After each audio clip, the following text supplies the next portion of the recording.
bevigdei boutz koreh.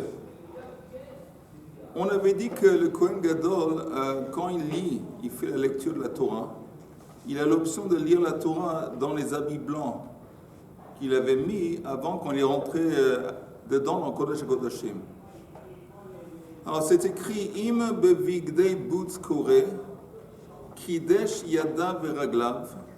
Alors qu'est-ce qu'il fait? Il lave ses mains et ses pieds. Pachat, il se déshabille. Yarad vetaval, il descend dans le mikveh. Allah benistapeg, il remonte du mikveh, il se sèche. Veheviulo bigdei zahav. Maintenant il s'habille avec les habits normaux qu'il met pendant l'année, bigdei zahav. Velavash, vekidesh yadav veraglav veyatsa. Et encore une fois, il fait encore une fois Netilat Yadayim et aussi se lave les pieds. Entre parenthèses, peut-être on en a parlé avant, mais c'est intéressant qu'il doit faire Netilat Yadayim et se laver les mains et les pieds avant qu'il va au mikveh. C'est intéressant, nous on sait que, on reprend très vite, on est en train de parler que le Kohen Gadol, quand il fait la lecture de la Torah, il avait l'option de lire la Torah dans bigdei boutz, c'est les habits blancs qu'il avait avant. Et sinon, il peut aussi mettre ses habits à lui. Il décide. Oh, la Mishnah dit, je répète la Mishnah encore une fois.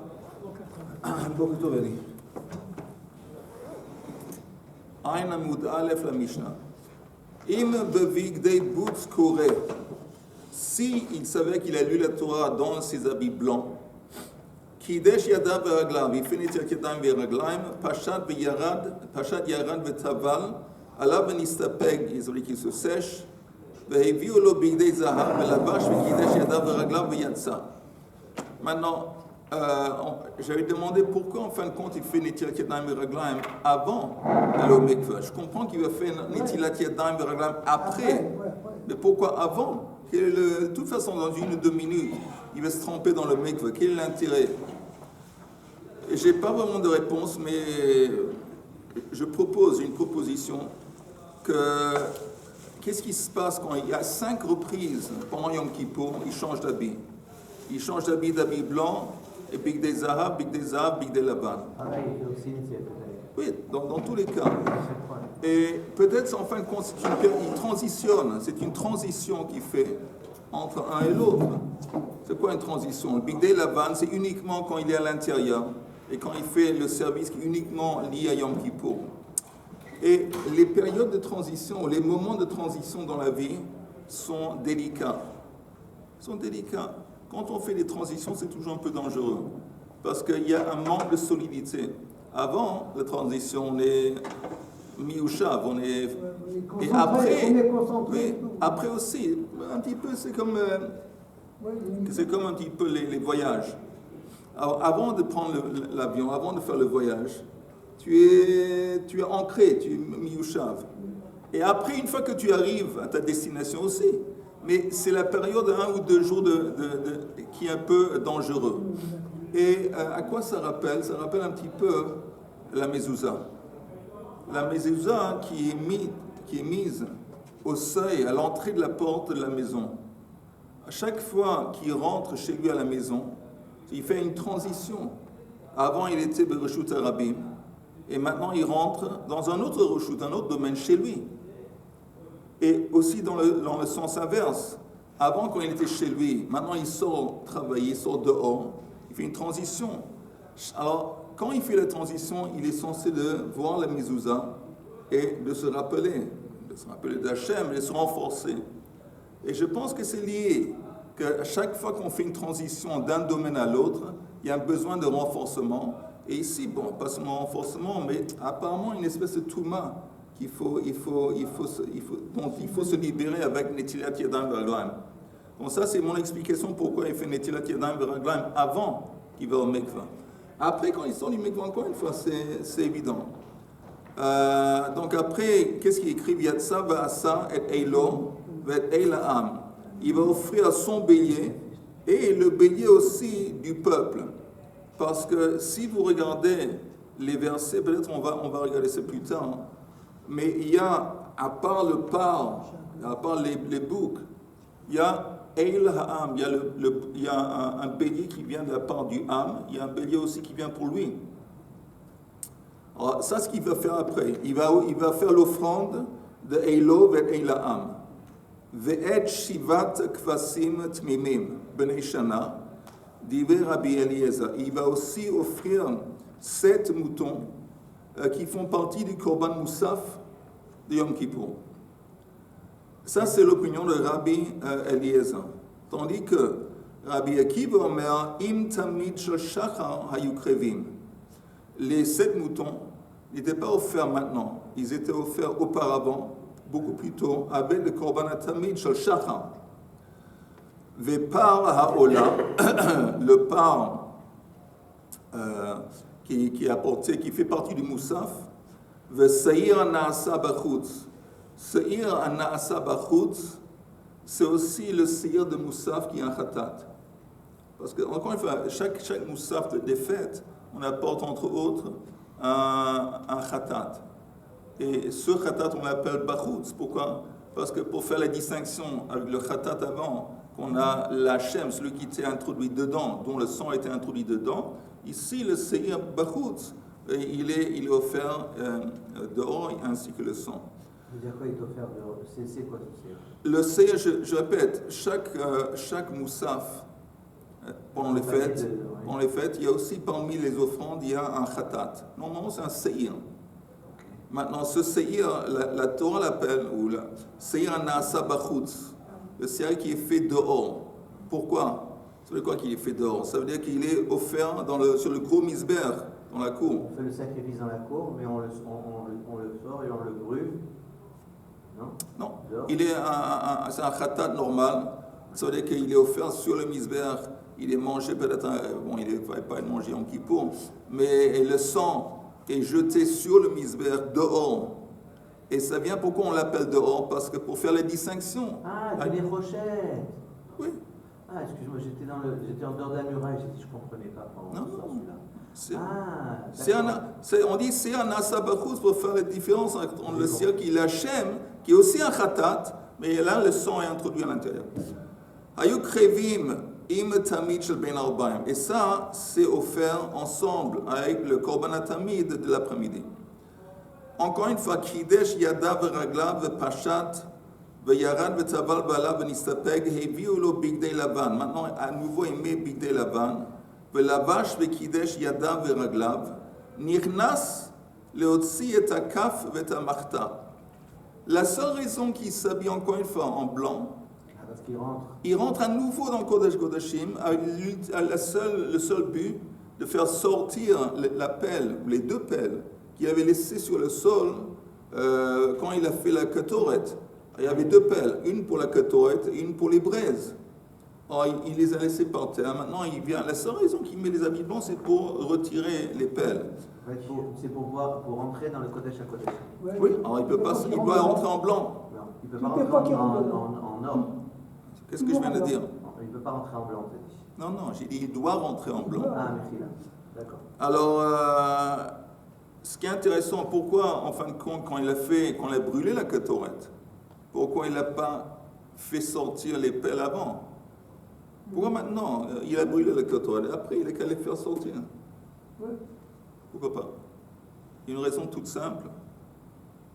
De quoi? Je demande la question, pourquoi maintenant il rentre spécialement, il a mis les habits blancs spécialement pour entrer dans le ketoret, pour retirer les pelles. Pourquoi il ne les a pas retirés après qu'il a brûlé la ketoret? Parce que pour tirer, il change d'habit. Oui. Or, la ketoret, peut-être il a fait avec il n'avait pas fait avec les habits blancs. Non, parce qu'il a brûlé la ketoret à l'intérieur dans le Kodesh Kodashim. Il peut seulement entrer quand il est habillé en blanc. Il était en blanc avant. Ah, il était en blanc? Oui, il était en blanc. Tout le service qu'il a fait à l'intérieur, que ce soit la ketoret ou le sang qu'il a jeté, c'est toujours en blanc. Peut-être qu'il faut laisser la ketoret brûler pendant qu'il continue. Oh, néanmoins, tu es en forme ce matin. Pas toujours, mais bon. Parce que ça prend du temps. C'est pas évident que la ketoret, c'est pas tchic-tchac, ça prend du temps. Donc forcément, il le laisse par terre. Et aussi, peut-être en passant, on a cette idée que l'importance de ne pas laisser détritus ou des choses par terre. S'il rentre, il y a une avoda spéciale, simplement pour ne pas laisser des choses par terre, dans Kodesh Kodashim. Et entre autres, ça nous enseigne l'importance de pas... Mais la raison principale, c'est comme Chaim a dit, parce que ça prend du temps. Il ne va pas attendre, il y a d'autres choses à faire. À la fin qui court, c'était pas bien propre le sol, peut-être. Le sol dans Kodesh Kodashim. Ouais. Non, mais dans tout le bête. Il y avait le sang, quand il jette le sang, le sang est tombé par terre. Voilà, c'est ça. Et qui c'est qui allait nettoyer? Je ne sais pas, c'est une bonne question, mais je pense une fois par année, une fois par an, il y avait les ouvriers qui rentraient un petit peu nettoyer. Ils rentraient dans ils rentraient dans une espèce de cage. C'était des Kohen? Non, je ne sais pas si c'était des Kohanim. C'est les Kohanim, certainement. Je ne sais pas. De toute façon, alors ça c'est la prochaine étape, c'est faire sortir le Kaf et Martha. Après encore une fois, Kidesh Yadav et Raglav, Pashat et Yarad et Taval, Alav et Nistapeg, Heviu le Bigdei Zahav. À nouveau, il met ses habits normaux. Velavash, Kidesh Yadav et Raglav, Venichnas lehaktir ketoret shel ben arbaim. Il va maintenant brûler la ketoret de l'après-midi sur le Mizbeach Hazav qu'il fait chaque jour. Veleitiv et anerot, et aussi d'allumer les lumières de la menorah. Vekidesh yadav veraglav vepashat. À nouveau, il va faire netilat yadayim veraglaim et il se déshabille. Veheviu lo bigdei atzmo. Et maintenant, on lui donne ses habits à lui, son jeans, son tricot. Velavash. Écrit avec publicité. Vemelavinoto ad beito. Et là, on l'accompagne du temple jusque chez lui à la maison. Veyom tov hayaose leohavav b'sha'a sheyatsa b'shalom min hakodesh. Et il avait l'habitude de faire une fête à ses proches, à sa famille, ensemble avec sa famille, pour dans la joie du fait qu'il a passé par Kodesh Kodeshim sain et sauf, sans mourir. Pas évident. C'est la raison pour laquelle on dit Shkoyer Après quand? Après la Birkat HaKohanim. Non, on dit Shkoyer simplement parce que Shkoyer a la bracha. Nous, on dit Khatak ou Baron, on dit pas Ça ne fait pas un souvenir du fait qu'il soit ressorti vivant. Les Kohanim, ils font Birkat Kohanim. Il n'y a jamais Birkat Kohanim dans le temple, ils sont rentrés à l'intérieur. C'est pas très drôle. C'est un Kohen Gadol, une fois par année. Alors, peut-être qu'il y avait parmi les Kohanim des Kohen Gadol. Je pense pas. Tu dis Shkoyer quand quelqu'un te fait une mitzvah, il te fait du bien. Shkoyer. Encore une fois, c'est intéressant. Vous voyez que quand il se déshabille, Vous avez commencé la Mishnah? on s'est permis dans ton absence. On a terminé la Mishnah. On vient maintenant de finir la Mishnah.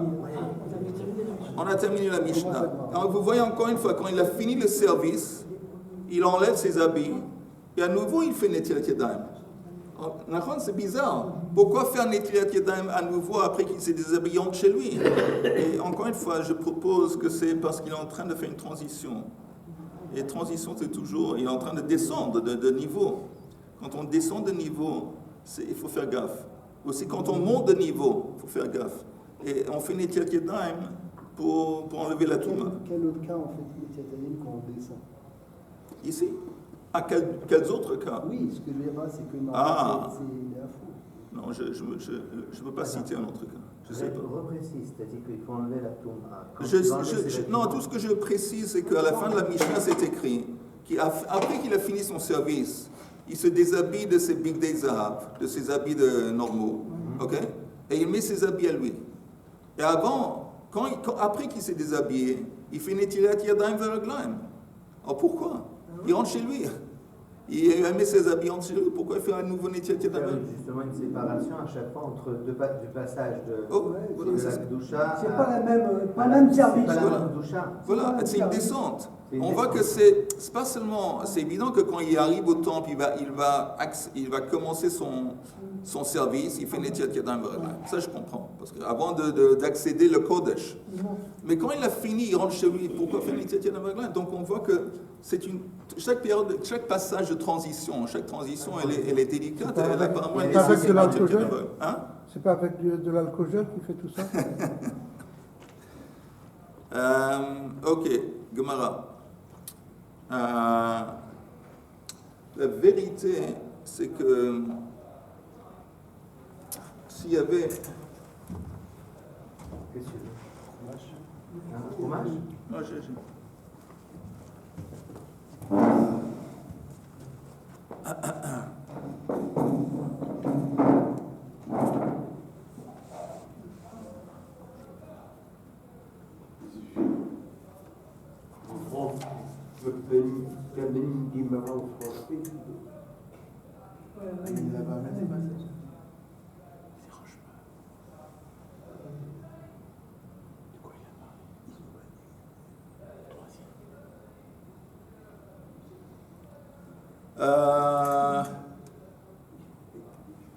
Ok. Alors, la Gemara dit comme ça, Ibain lehu, Heichi ke amar. La Gemara se demande une question sur Rabbi Akiva dans la Mishnah. Ça veut dire Ibain lehu. On leur a demandé. Ibain, c'est on leur a demandé. Dans le Beit Midrash, dans un Beit Midrash, on a demandé la question suivante. Heichi ke amar. Comment il a dit? Quel est le sens de ces mots? On parle de l'enseignement de Rabbi Akiva. Parce que Rabbi Eliezer, il y a une marloquette dans la Mishnah. Rabbi Eliezer, lui, il dit qu'on apporte après, plus tard, on apporte les 7 moutons qui sont moussaf plus tard. Et Rabbi Akiva dit non, les 7 moutons, ils sont offerts au début ensemble avec le Tamid Shel Shachar, Korban Tamid Shel Shachar, au début. Alors, et après, si vous regardez la Mishnah, je relis, Rabbi Akiva omer im tamid shel shachar hayu krevin ve'par ha'ola ve'sa'ir ha'nasa bachutz hayu krevin im tamid shel ben arbaim. Le pshat, si on regarde cette Mishnah, apparemment c'est évident qu'il dit que le par, qui est par ha'ola, qui fait partie du moussaf aussi, et sa'ir ha'nasa bachutz, ils étaient offerts les korban tamid shel ben arbaim. Alors la Gemara demande, heichi kamar, im tamid shel shachar hayu krevin ve'par ha'ola est-ce que c'est comme ça qu'il faut comprendre ce qu'il dit? Ou peut-être, Harikama, c'est ainsi que Rabbi Akiva a enseigné. Im tamid shel shachar yukrevin, ve'pa'ola bahadayu. C'est les 7 moutons, y compris Paraola, qui fait partie du Moussaf, après le korban tamid shel shachar. Ve'seir nasa bachutz, c'est lui qui est repoussé pour plus tard. Im tamid shel ben arbaim. Ça, c'est une question. Comment est-ce qu'on peut demander cette question? Parce que si vous regardez les mots de la Mishnah, dans les mots de la Mishnah, c'est écrit que Im tamid shel shachar hayu krevim, ve'pa ola ve'seir hanasa bachutz hayu krevim, c'est au pluriel. Comment est-ce qu'on peut concevoir que le par ola était offert ensemble avec les 7 moutons? Et c'est seulement le seir qui est repoussé pour plus tard. Parce que si c'était comme ça, ça doit être au singulier. Ça doit être au singulier. Ça, c'est la question que demande Tosfot. Je ne sais pas si vous avez compris la question ou je répète. On peut répéter. Si vous regardez à la 4e ligne de la Mishnah, l'opinion de Rabbi Akiva. Rabbi Akiva omer, im tamid shel shachar hayu krevin. Les 7 moutons qui font partie du Moussaf n'étaient pas offerts, comme tu dis, Rabbi Eliezer, maintenant à ce stade du Yom Kippour. Plutôt, ils étaient offerts auparavant avec le korban tamid du matin. Ve'par ha'ola ve'seir hanasa bachutz hayu krevin im tamid shel ben arbaim. Tandis que le par et le seir, qui étaient payés à Khatat, ils étaient offerts plus tard avec korban tamid de l'après-midi. La Gemara demande, peut-être, Rabbi Akiva est en train de dire, que le par était aussi offert avec les 7 moutons le matin. Alors je demande la question, comment est-ce qu'on peut dire une telle chose? Plutôt Tosfot demande la question, parce que c'est écrit, la Mishnah dit au pluriel. Si tu me dis que ça concerne uniquement le saïr c'est au singulier. Comment tu peux dire Hayu Krevim? C'est au pluriel. Ça veut dire qu'il y a le par aussi. Hein. Apparemment, c'est évident qu'on parle aussi du par. Regardez le Tosfot, le deuxième Tosfot, Ve'seir nasa bachutz. Il y a marqué chez le par. Oui. Le krevin, c'est pas au pluriel. Regardez le Tosfot, Ve'seir nasa bachutz im tamid shel ben arbaim. Taimali. Tosfot dit, je suis très étonné. C'est quoi exactement le doute de la Gemara? Si tu proposes que c'est uniquement le bouc, le Seir Khatat tout seul, qui offert Karev im Tamid shel Ben Arbaim, le Kamid de l'après-midi. Im ken lo litnei b'matnitin hayu krevim. On ne devait pas, la Mishnah n'aurait pas dû s'exprimer au pluriel. Hayu krevim, im Tamid shel Ben Arbaim, beloshon rabim, el litnei haya karev. Ça doit être écrit au singulier. Alors, tout ça, ils ne comprennent pas la question, c'est évident. Si tu regardes la Mishnah, le langage de la Mishnah, comme c'est au pluriel, on parle de. C'est pas seulement le Saïr. V'yesh lomar, il dit c'est possible. Meshum de Shier et Mourei Khatat. On avait dit qu'il avait auparavant fait une coupure. Il avait enlevé les graisses du par du Kohen Gadol et du Seir, la Shem. Ils ont enlevé les graisses, les émourim, et les offrandes eux-mêmes, ils étaient brûlés en dehors des murailles. Il les a mis dans les graisses, il les a mis dans un plat pour les offrir plus tard. Alors, Tosfot dit c'est possible que quand on dit au pluriel hayu krevim, on parle du bouc avec les émourim, avec les graisses. Alors, si tu comprends comme ça, on comprend pourquoi c'est écrit au pluriel. Ça veut dire quoi les années plus tard, les graisses? Ça veut dire, comme j'ai dit, les graisses, ils étaient enlevés des offrandes, ils étaient placés dans une espèce de bol, ils étaient mis de côté pour un peu plus tard, et plus tard, ils étaient offerts, ils étaient brûlés sur le misber. Le jour de Kippour. Ça n'a rien à voir. Plus tard, ça ne veut pas dire le lendemain. Donc c'est oui faire avec Yom Kippour. Ah, c'est oui pendant Kippour? Plus tard, est-ce que plus tard en français, ça veut dire le lendemain? Est-ce que ça veut dire dans une semaine? Non. Est-ce que ça veut dire dans un an? Plus tard, ça veut dire dans une heure. Ça veut dire dans 3/4 d'heure. Ça, c'est des corbanes qu'on ne mangeait pas, ça. Personne ne mange Yom Kippour. Non. C'est corbanotes. C'est oui. destiné à être mangé. Les corbanotes ne vont pas être mangés. J'aurais pu dire qu'à la fin de Kippour, je l'ai fait en... Grillade. C'est un steak, grillade. Quoi? Non. Ah. Parce que, encore une fois, les graisses dont on parle sont extraits d'offrandes qui vont être brûlées entièrement. Il n'y a aucun élément de... garder dans le temps. Oui, les graisses sont mises de côté pour les mettre sur le misber un peu plus tard pendant Yom Kippur. Alors tout ce qu'il dit Tosfot, c'est que quand c'est écrit Hayu Krevim, c'est possible que ça fait allusion possible aux graisses avec le Seir. Donc il dit c'est possible de comprendre de cette façon, comme ça on s'en sort. Encore une fois, dans les dernières lignes du Tosfot, Yesh lomar meshum de Shier et Mourei Khatat. Il a mis de côté les graisses du Khatat. Delma et Mourei Khatat, Nami Karev im Tamid shel Ben Arbaim, Velahachi Ketane Hayu. Alors il dit ici, c'est comme ça, on comprend pourquoi c'est écrit au pluriel. Ok. De toute façon, ça c'est une question que la Gemara a sur Rabbi Akiva. Est-ce que quand Rabbi Akiva il parle du par, est-ce que le par il est offert avec les 7 moutons le matin, ou est-ce que le par il est offert le Seir à Nasa Bachutz avec l'après-midi le Tamid shel Ben Arbaim? Ça c'est une question. Deuxième question, on retourne à la Gemara. Vetu, et en plus, par Haola, le par du Moussaf, les Rabbi Eliezer de Shaire, Rabbi Eliezer n'a pas mentionné le par. Et Matavidle, quand, selon Rabbi Eliezer, est-ce que pendant le Yom Kippour, quand est-ce qu'il est censé être offert? Vetu, en plus, une autre question, Ben le Rabbi Eliezer, Ben le Rabbi Akiva, et Mourei Khatat, et Mat, Avidlehu. C'est pas écrit, ils n'ont pas, ni Rabbi Eliezer, ni Rabbi Akiva ont dit quand est-ce qu'on va brûler les graisses du par et du Seir. Le par et le Seir qu'on a brûlé, dont on a extrait les graisses, on parle dans la Mishnah de l'ordre, le reste de l'ordre du service de Yom Kippour. Ni Rabbi Eliezer, ni Rabbi Akiva a fait mention, a mentionné les Mourei Khatat. À quand? Quand est-ce qu'on le fait?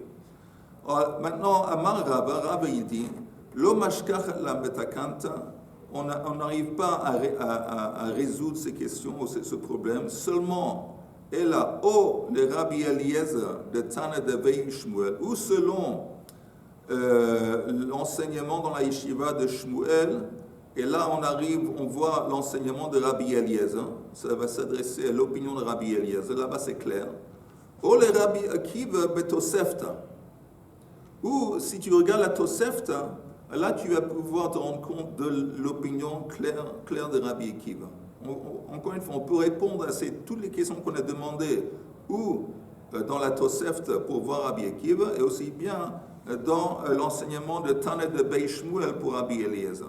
Alors la Gemara dit, de Tana de Bei Shmuel, Rabbi Eliezer Omer, Yatsa v'asa eilo ve'ila'am. Il est sorti, il a fait son aïl, et aussi le aïl du am. Alors je voulais juste voir où dans la Torah on parle du aïl. Attends une petite seconde, je vais trouver ça tout de suite, Bezrat Hashem.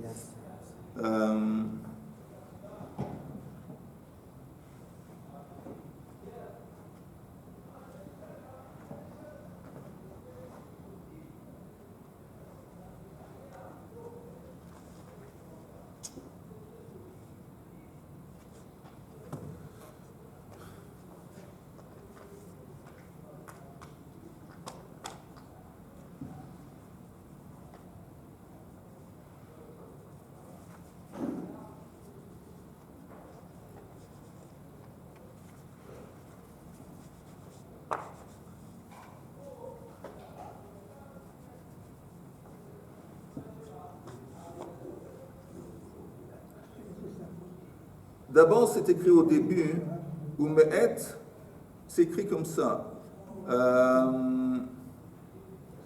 Vous entendez? Au début de Achemot, la Torah dit Bezot yavo Aharon ala Kodesh. C'est ainsi que quoi?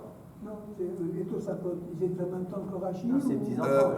Les Tosafot, c'était les descendants, c'est plus tard. Ils étaient longtemps après ou... Pas longtemps après. Même les enfants, Rabbeinu Tam. Savoir s'ils étaient en même temps à un moment donné. Au moment donné, oui, parce que Rabbeinu Tam, il vivait au même temps que son père. Son grand-père. Pas son grand-père, son grand-père. Ils ne contestaient pas et que... Il y avait des fruits, ils contestaient Rachid. Rachid, il avait que des filles. Oui, mais Rachid, il ne contestait pas. C'est les enfants de ses filles. Oui, non, mais d'accord. Non, mais ça, Rachid, il contestait ce que... Non, Rachid ne contestait pas, mais les Tosafot souvent contestaient l'opinion de Rachid. C'est écrit Bezot yavo Aaron al Kodesh, Bepar ben Bakar le Chatat, Ve'ail le Ola. Dans la Torah dit, Aaron, le Kohen Gadol, il doit se présenter avec deux choses. Le Par ben Bakar le Chatat, ça c'est le fameux par qu'il a égorgé, il a pris le sang, il l'a jeté dedans, dans Kodesh Kodashim et dans la Eicha. Ça c'est le par. Mais c'est écrit aussi Ail le Ola. Et justement, donc on voit qu'il y a un aïl pour Aaron qui est Ola.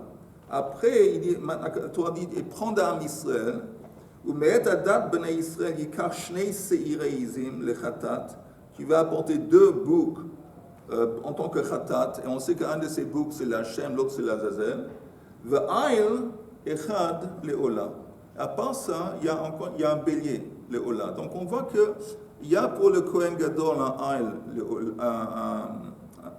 le Ola, et aussi pour Am Israël, la date Israël, il y a aussi un aïl le Ola. Okay? Donc on va voir maintenant dans la Gemara. Ola, ça veut dire qu'il était brûlé complètement. Absolument. Ouais, tout à fait. Alors c'est écrit Rabbi Eliezer Omer, je suis la troisième ligne avant la fin. Yatsa v'asa eilo ve'ila'am. Alors maintenant, après la lecture de la Torah, qu'est-ce qu'il fait? Après la lecture de la Torah, il a retiré les pelles, Nahon. Je retourne à la Mishnah. Non, je m'excuse. Après la lecture de la Torah, il met le bic des Zahav et il fait l'offrande de son aïl et le aïl du peuple. Ok? Asa elo ve'ela'am. Ve'eimurei chatat. Et il fait, alors là, à ce moment, il va aussi brûler les graisses qui ont été prises du khatat. C'est quoi le khatat? Encore une fois, par khatat du Kohen Gadol et seir khatat d'Am Israël, qui dit l'Hachem. Aval par haola veshivat kvasim veseir nasa bachus. Tout ça, ça fait partie du korban moussaf. Im tamid shel bein arbaim. Tout ça c'est offert plus tard avec le korban. C'est quoi avec? Avant, un peu avant, le korban tamid shel bein arbaim. Pourquoi je dis avant? Parce que toujours, parmi les quand on parle des offrandes dans le temple, la première offrande qui était offerte, c'est le korban tamid shel shachar. Et la dernière offrande qui était offerte, la toute dernière, c'est le korban tamid shel bein arbaim. Toutes les autres offrandes étaient au milieu. Okay? Mais ça, c'est clair. Alors maintenant, quelle est l'opinion, quel est l'ordre selon Rabbi Eliezer? Vous voyez? C'est clair? Ou pas? Okay. Maintenant, l'opinion de Rabbi Akiva. Rabbi Akiva de Tosefta, comme il s'exprime dans Tosefta, Maïhi de Tanya, Rabbi Akiva Omer, Par ha'ola v'shivat kvasim im tamid shel shachar yukrevim. Alors là, on voit que selon Rabbi Akiva, le par et les 7 moutons étaient offerts en même temps, ensemble, avec le korban tamid du matin. Chez Nehema, comment on sait milvad olat boker asher olat tamid? Parce que c'est écrit quand on parle du korban moussaf, ça c'est le moussaf à part milvad olat boker asher olat tamid. Vous entendez? Selon Rabbi Akiva, quand on dit à part, ça veut dire que d'abord au korban tamid du shachar, et de suite après, c'est comme ça qu'il comprend milvad olat boker asher olat tamid. Le korban moussaf, il vient de suite après, tout de suite après le korban tamid shel shachar. Donc ça c'est pour Rabbi Akiva. Déjà on voit une différence de base entre Rabbi Eliezer et Rabbi Akiva. Parce que pour Rabbi Eliezer, les 7 moutons, le moussaf, les 7 moutons et la ola, par ola, étaient offerts avec korban tamid shel bein arbaim.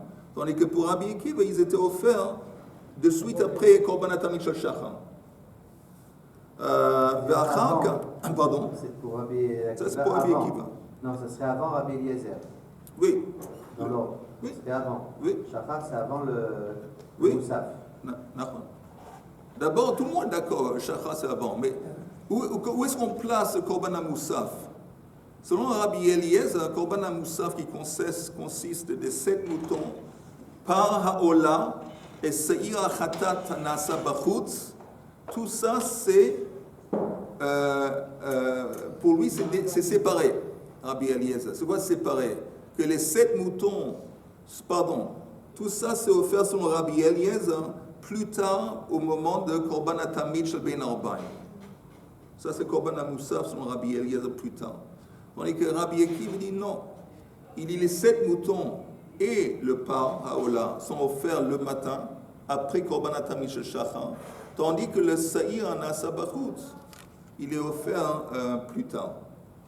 Et le aïn aussi. Alors, encore une fois, je répète l'opinion de Rabbi Akiva. Vous voulez que je répète encore une fois l'opinion de Rabbi Eliezer? Encore une fois, la 3e ligne avant la fin de la page.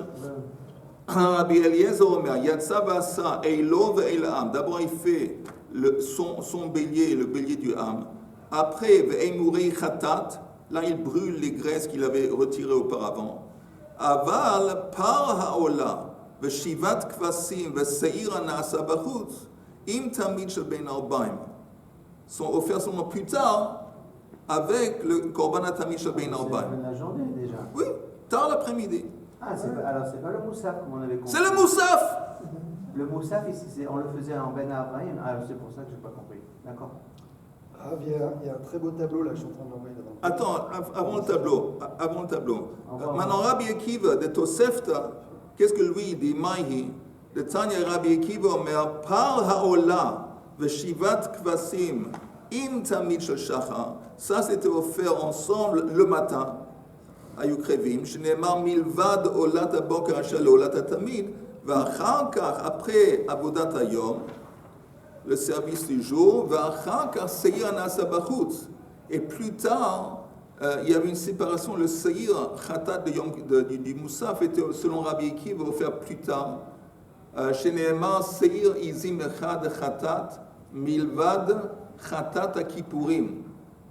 Ça veut dire quoi milvad chatat akipurim? Ça suit, ça vient après le chatat akipurim. Il y a le seir nasa bachutz et après eilo ve'elaam. Le Kohen Gadol va offrir les 2 béliers. À la fin, Eimurei Khatat, il va brûler les graisses. Ça, c'est l'ordre du service selon Rabbi Akiva. Yoel, tu voulais dire? Non, il y a un tableau ici. On a un beau tableau. Ok, regardez le tableau. Regardez le tableau. Tu l'as envoyé par WhatsApp. Oui, tu l'as envoyé. Shkoyach. Non, mais si vous voulez voir. Ah, Ça, c'est la gloire. Il a pas sur cette main. Non, ça va, non, j'aime pas Dis les si c'est bien. Dis si c'est bien. Regarde. Mais c'est sûr que c'est bien si c'est écrit. C'est très bien. Ah, j'aime pas les croquis. Les croquis, ça me veulent Au pas du contraire, tout. c'est un C'est croquis. pour nous, le croquis. C'est mieux qu'un texte, un croquis. Pour les gens Ça normaux, résume ce que tu dis, non, c'est pour les bien. gens normaux, les croquis, ça vient assister. Pour les gens qui ne sont pas tout à fait normaux, les croquis, c'est pas bien.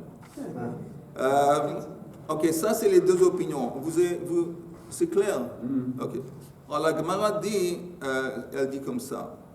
Maïtama de Rabbi Eliezer. Pourquoi Rabbi Eliezer, il dit comme il dit? Pourquoi il a enseigné comme ça? Avid que dirtiv.